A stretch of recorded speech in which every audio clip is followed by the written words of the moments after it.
what did I do? Okay, so this is Dr. Granier. This is AMP2 Bio 208 through Meramec, fall 2020, and we are doing chapter 21, beginning to move into blood pressure, but we still need to just hit a little bit of cardiac output regulation again. Okay, so I need to pull back up my slides that I somehow deleted. All right, so we are on this slide right here, and I asked everybody to have a sheet of paper, and I asked everybody to have on that sheet of paper to start writing down, if I was to ask you as a short answer essay question, what is one way that you could increase heart rate? And I want you to try to expand a little bit on how does that increase heart rate. So what we're trying to get at is, I want you to demonstrate to me you understand how the SA node is going to potentially increase the rate that it hits threshold. All right. And so in the chat, I see that people put exercise, caffeine, epinephrine. Okay, that's great. So how do those things increase heart rate? What's the key thing you have to demonstrate to me? You need to demonstrate that exercise, caffeine, epinephrine, all of those things, sympathetic outflow, is going to increase sodium entering your nodal, SA nodal cells, causing their pacemaker potential to increase. Okay, so in every one of your answers, how does exercise increase heart rate? Exercise increases heart rate by increasing at the SA node sodium entry into the cell at its pacemaker time period, causing it to reach threshold faster. That sounds like a lot, but that's the point you have to demonstrate. You understand exercise, what an exercise does this. Typically, it's the epinephrine and the adrenaline that comes with exercise, the sympathetic outflow. All right, caffeine and other drugs that help to stimulate, again, the eye funny channels to increase their sodium entry into the cell, the nodal cells specifically, when they are in their pacemaker potential. Okay, so great, y'all all got that down. All right, so now let's reverse it. I want you to try to describe to me with a little bit of detail, how do I decrease heart rate? All right, and after you write that down, I want you now to then again walk me through, if one or two of you on the chat, what is going to mean, what is a way to get my heart rate to decrease?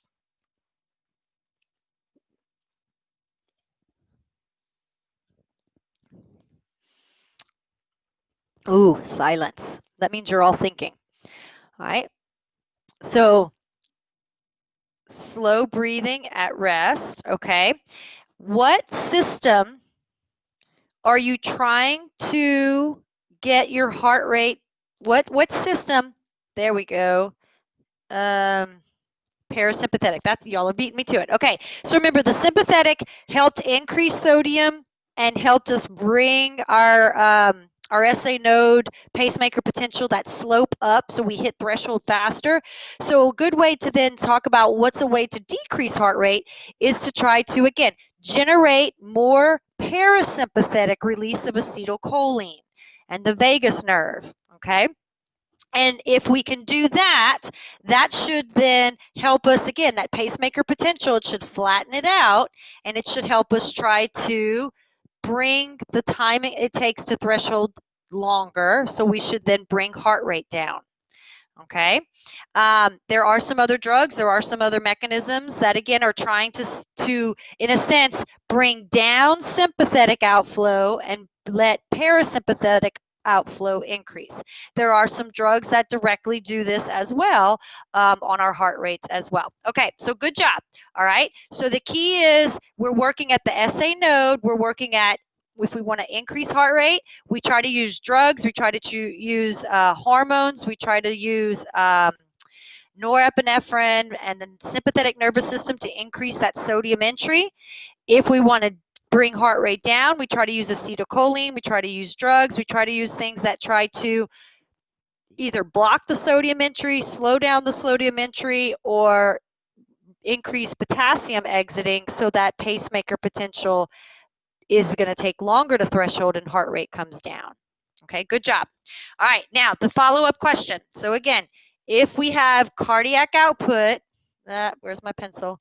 All right, if cardiac output, CO, is equal to heart rate times stroke volume, all right, if I ask you, what is one way to increase cardiac output, and I gave you increase sympathetic activity on the SA node, would you say that is true or false?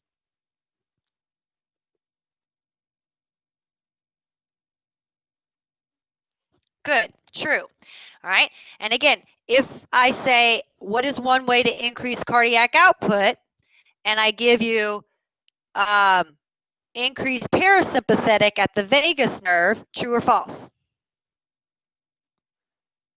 False.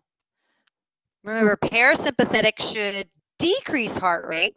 And if heart rate goes down and nothing else changes, what should then happen to cardiac output?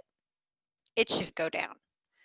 Okay, so that's kind of why I want you to write down your little list of what are some of the ways we've talked about to increase heart rate. What are some of the ways we've talked about to decrease heart rate? Because again, in the question I might ask you, given the following scenarios, will these increase or decrease cardiac output? And if you are reading those answers and they cause heart rate to go up, and again, we're going to always assume if one thing goes up, nothing else is going to change, then you should then think if this made heart rate go up, this makes cardiac output go up. If this makes heart rate go down, this should make cardiac output go down. Okay? And we're going to do the same thing for stroke volume. All right? So continuing onward with our little slide here. If stroke volume is EDV minus ESV, all right, and EDV stands for, remember, end, E and D, diastolic volume, all right, that is the amount of blood we put in the left ventricle. It's the amount of blood coming back to the right atria. Remember, we kind of skip right ventricle and left atria. We just assume if I can get it into the right atria, it's going to end up in the left ventricle, okay? So, in diastolic volume, what is one way, I want you to write it out, that you can get more in diastolic volume. All right, so I want everybody to write this on their paper, and then Corey, Rachel, and a few of you that have been pretty active, don't answer. Let someone else answer. Good. I see one person put compression socks. Okay, so let's work our way through that. Putting your feet up, yes. Okay, so sometimes they talk about stroke patients that if someone's in stroke, we lay them down and we elevate their feet. All right, so let's work our way through that. How is that going to make EDV go up? Because I am going to try to increase the force from either the compression, from the skeletal muscle activity, or gravity's help, and I am going to try to allow more blood sitting in my veins. So remember, I have 5 liters of blood, and over half of it, so 2.5 liters, is sitting in my veins. And a lot of my veins are below my heart. So by elevating my feet, by putting some nice, really pushy compression stockings and socks on, I am going to try to help the muscles that are contracting. I'm going to help push more on those veins so more of that blood can hopefully get pushed back through the pressure gradients I'm creating, get back to the right atria. And again, if I can get, normally I get 60 to 70 milliliters of blood back to the right atria. If I can get 72 milliliters, 73 milliliters, that's going to make EDV go up. Okay, and then here's the follow-on question. All right, if I can get more blood in the heart for EDV, what should happen to cardiac output? If I make EDV go up, what should happen to cardiac output?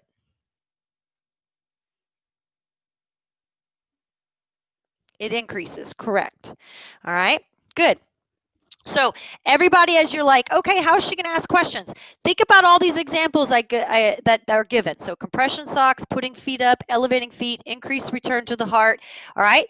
if I was to ask you which of the following will increase cardiac output, and I gave you all those choices, you would put all of the above. Why? Because all of those are examples of ways that we are able to increase EDV. And if we increase EDV, then we increase stroke volume. And again, because we're saying nothing else is changing except that one factor, if I increase EDV and I increase stroke volume, cardiac output should go up. All right, so let's reverse it. What are some of the ways, write down, that we could potentially decrease our end diastolic volume? Okay, and we talked a little bit about this last, okay? You can take the compression stockings off, stand up, let gravity work against you. Exactly, perfect. So we do the reverse of everything we wrote down that increases EDV, and we reverse it. So we take away the compression stockings. We take away gravity's assistance, and we stand up. All right. A lot of times people stand up and they get faint and they get lightheaded because their blood pressure drops because, again, when they stand up, their blood stays pooled in their veins, and it might be that it takes a little bit of effort, it takes a little bit more movement to get that blood into the heart, and then enough of the blood pressure to get to the eyes and the brain. All right, great drop.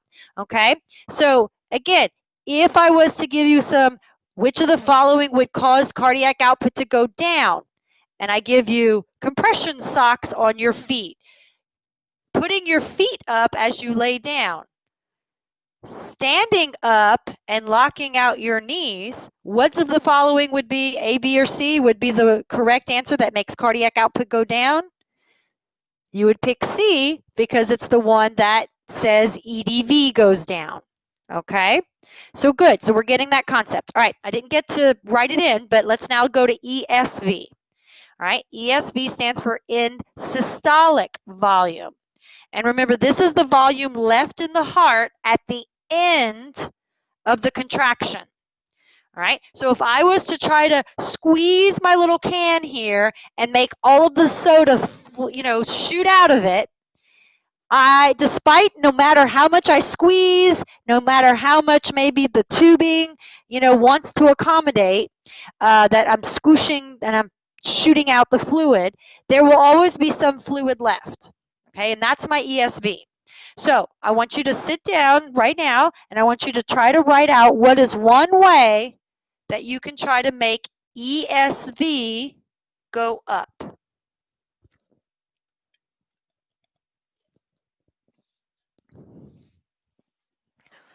So if ESV goes up, there's going to be more fluid in my can after I can squeeze it out. Okay. All right, and then if anybody wants to talk or if anybody wants to type, who's willing to share? How could I potentially end up with more blood in my left ventricle? Okay, John, you're thinking the other way. Magdalene, you're thinking the other way. How could I end up with more blood left inside the ventricle? So I'm actually ending up with more blood not leaving the heart. Okay, lay down and take a nap. Okay, Rachel, I could probably make an argument either way. Again, Madeline, you're going the opposite way. Flip it. Everybody flip what you're thinking. If more blood is left in the heart, what should happen to stroke volume? Let's start with that. It should decrease. Okay, correct. So how or why would I end up with more blood left in the heart and a decrease in stroke volume? Can you come up with some potential answers or reasons why that could happen? Decreased contractility. Yes, that is correct. All right, that is one way. All right, decrease or immobility. How about more of you start having massive constriction, more afterload? All right, more resistance to the blood entering your vascular network. All right, and so that can be associated with some sympathetics increasing. All right, that could be with other drugs or hormones. decrease in efficiency, say above the normal heart rate. Let's keep it simple too. What are ways we can increase afterload? If you were to, again, cause massive constriction of a lot of arterioles, a lot of, I'll get to you in a second, the hand raising one, and anything that would increase the viscosity of the blood, anything that makes you longer or more tall and bigger, because your length increases, anything that makes flow more turbulent, and your radius of the arterioles of your muscular arteries and your elastic arteries. Those are kind of the things I want you to think about that could make afterload go up. All right. Afterload going up means when I try to push blood into the tubes are more resistant to accepting that fluid inside of it. And it's going to mean that chances are I try to push my fluid in and more of it's going to fall back into the left ventricle. Contractility, again, if I don't contract with as much force, and that can start to be because maybe as I'm getting into higher heart rates, things are getting out of sync and I'm beginning to have, again, those little dead spots not keep up. All right, that's what fibrillation basically means, is they can't get the blood out because the contractility is not happening in sync. Okay, and again, there could be some drugs that we have that could try to block calcium's release, block calcium entry into the cell. And if I don't put calcium into the cell, I don't get good contractility. All right, so those would be all the ways that I would try to catch you on how do I get ESV to go up.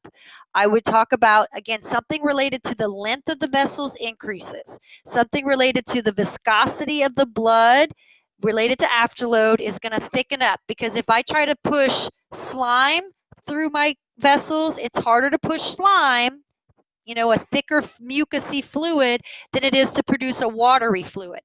All right. And then the biggest thing would be the radius of the vessels. And you'll learn when we get into the blood pressure equation that the radius for short-term changes to afterload, short-term changes for blood pressure, changing the radius of a few arterioles, that 1% more constriction, has a very potent and powerful influence on the entire afterload system. All right. And then the other side of how do I get, again, ESV to change is contractility. Okay. Yes, we do control things to try. We do try to control ESV, but I'm just saying right now, if you tried to sit here and be like, okay, how can I make ESV go up? Can I snap my fingers and make my blood more viscous? So try to dehydrate out more, lose more water, let the ratio of the formed elements to the plasma, let that get closer to that where the formed elements are 55 and the plasma's 45. That is a thicker blood. That's going to be that's more sludge. That's going to be harder to push through. Can I try to make myself grow in length? I mean, that's not possible with the snap of my fingers, but in theory, if I was to grow, I'm going to then need to, again, to keep the stroke volume going, I am going to need to have more contractility. Otherwise, I'm going to have, again, more afterload to deal with. Okay.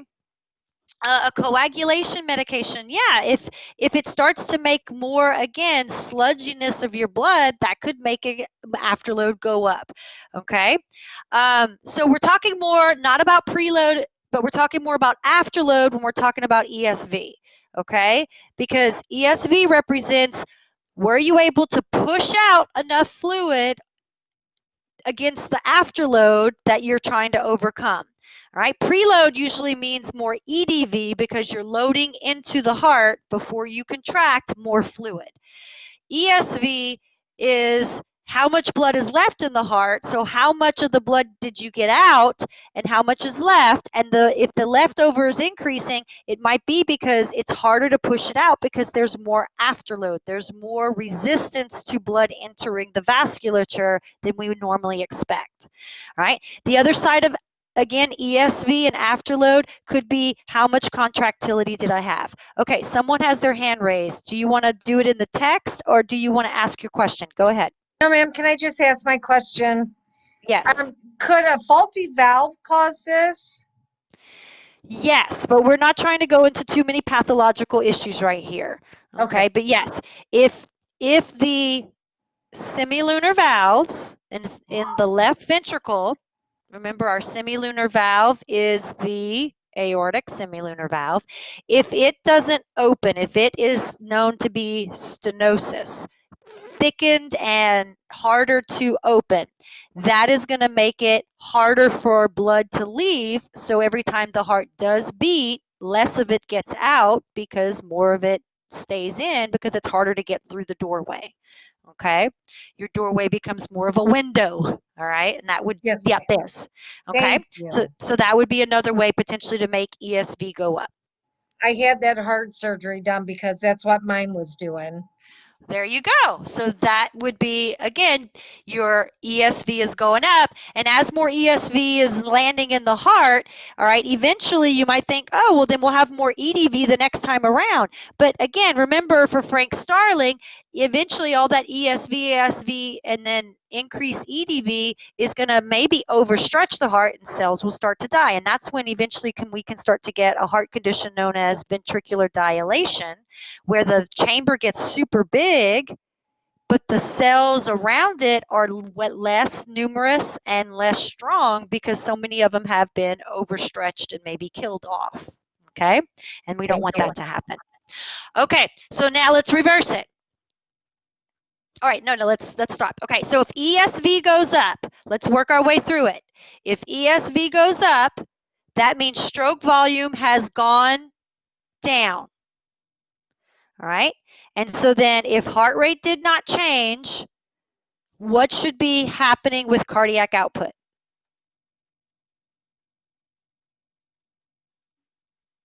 Correct, it decreased. Good. Okay, now let's reverse it. How or why, with some little bit of details, could I get ESV to go down? All right, so a lot of you hit on these items earlier when you were trying to tell me how ESV goes up. Let's talk about how can I get ESV to go down? How can I get the blood left in the chamber to go down?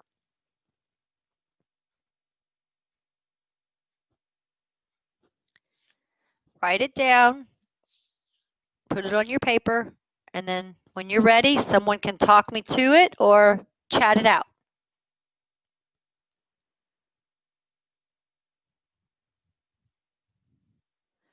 Exercise, okay? Exercise, what did we talk about when we talked about heart rate? Yes, exercise, let's stick with this one. Exercise usually means what part of your nervous system is increasing outflow? What part of your autonomic nervous system is increasing its outflow?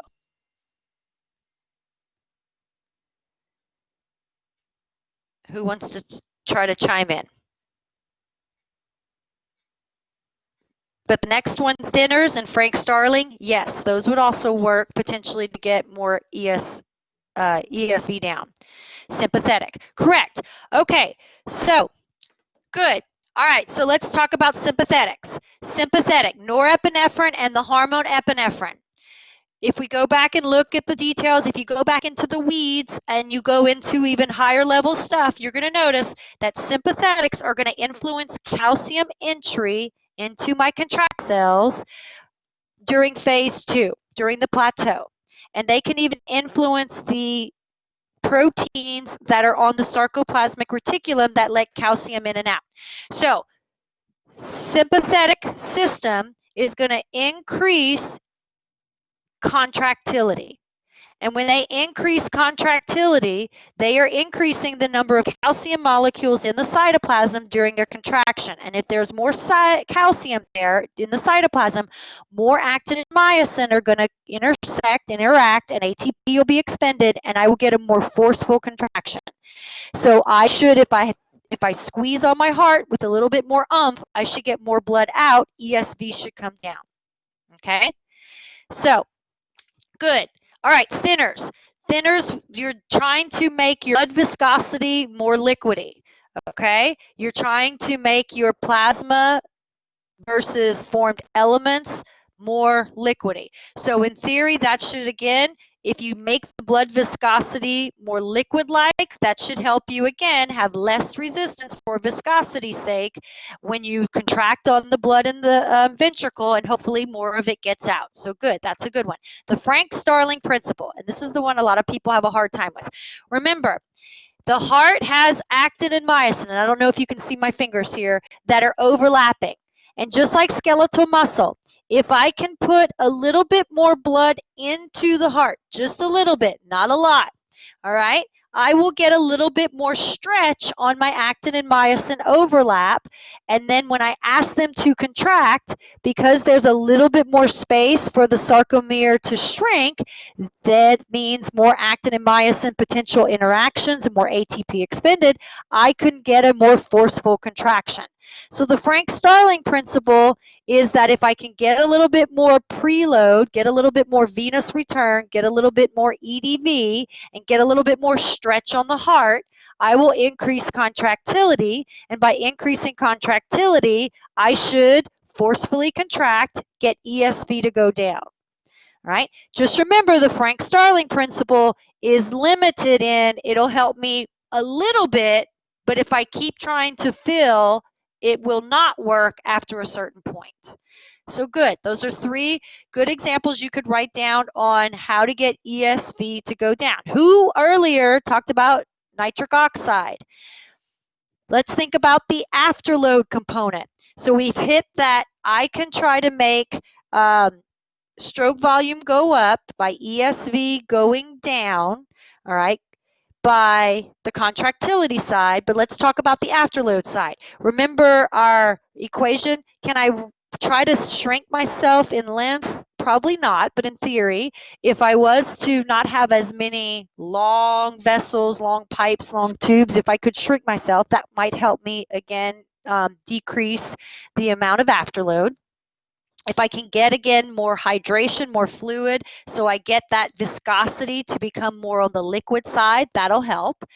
What was the other big thing that, again, should make you think of nitric oxide? Vessel radius. So if I can try to get a large number of my vascular network, specifically arterioles, to try to dilate 1 to 2%, that should make my afterload go down.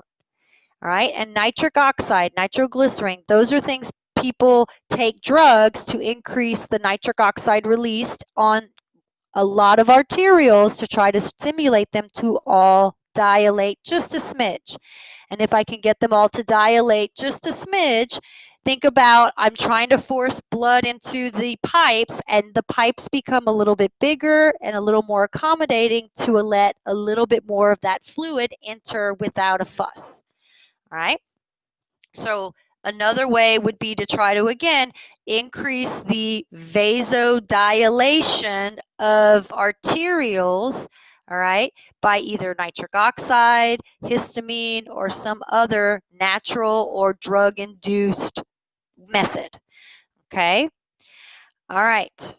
And again, if I can give you some examples of how to make ESV go down, then the question becomes, if everything is the same, if I make ESV go down, what should happen to cardiac output? Cardiac output should then come up. All right. Now, if we try to put this all together, it starts to get very convoluted. So I don't want you to try to put this all together. The only time you can kind of think about I'm going to let the 2 things move at the same time is when we talk about the reflexes, like the Bain bridge reflex. So remember, the Bain bridge reflex is that we have stretch receptors in the right atria.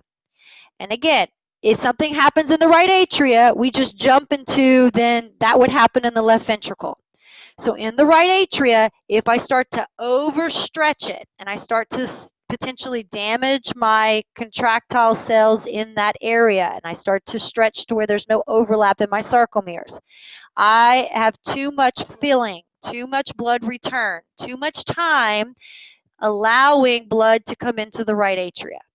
So the reflex is those stretch receptors, as they are overstretched, are going to go to the brain in the medulla of your brainstem, and they are going to trigger the little area there to increase the sympathetic release of norepinephrine on the SA node. And if I increase sympathetic on the SA node, norepinephrine release on the SA node, what should happen to heart rate?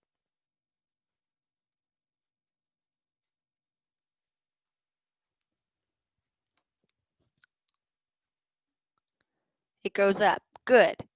Perfect. So what I'm doing is, if I start seeing that I'm giving myself too much time and my EDV is going up and I'm beginning to potentially damage the integrity of the heart, the Bainbridge reflex is I am going to try to increase heart rate. And if I increase heart rate, I won't give myself as much time. So I should find this happy balance of, maybe I'm not going to beat it 45 beats a minute. I'm going to beat it 60 beats a minute. And maybe my stroke volume is not going to be 100 milliliters. It's going to be more like 70 milliliters. And this new balance of 60 beats at 70 mils instead of 40 beats at 100 mils is going to let me continue to bring oxygen to all the cells of my body, but do so in a manner that I don't damage the cells and the integrity of the heart organ. Okay, so that's the only time we normally talk about if EDV and stroke volume are going up too much, that it's beginning to damage. We are going to try to bring heart rate up so we can bring stroke volume down. All right, and anytime you usually talk about a reflex, the goal is cardiac output needs to stay the same. But how I make that cardiac output is I want these two factors to reassess a new steady state place so the outcome is the same, but I'm doing so maybe with more beats and less stroke volume. Okay? All right. All right, so that is kind of what I wanted to review, and that's almost all of our time. But let's start moving into chapter 21. And in lab tomorrow, these 3 slides are what I'm going to go over along with the models that I have that bring this information to the lab. All right, so if you haven't yet, I want you to read the chapter related to this material, and I want you to get comfortable with the histological layers of blood vessels, or the tunica intima, the tunica media, and the tunica externa. So remember, in the heart, the histological layers were the endocardium, the myocardium, the epicardium. All right, that's one level of, I want you to dissect the vessel into what is the innermost part, what is the middle part, what is the outer part, just like what is the innermost part of the heart, what is the middle part of the heart organ, what is the outer part. Just like we did in the heart, take it to the next level. What are the specific tissues, so the epithelial, connective, muscle, nervous tissues, that we are going to find in each of those histological layers? And why might some of the tissues present on the arterial, systemic arterioles, systemic arteries, why might that be different than what we see when we look at systemic veins at the same level? Okay? So the tissues that are present in those 3 layers, why might they be where they are on the artery side in the systemic circuitry, and then different for what it is on the veins, and what stays universally always there, and why? Okay, so that's what I want to talk about in lab. So our live lab is going to be this little bit of information on the model. It should only be about 20 to 30 minutes tomorrow, and I'll make sure it gets posted. All right, I'm going to stop the recording now, and I apologize to anyone that I might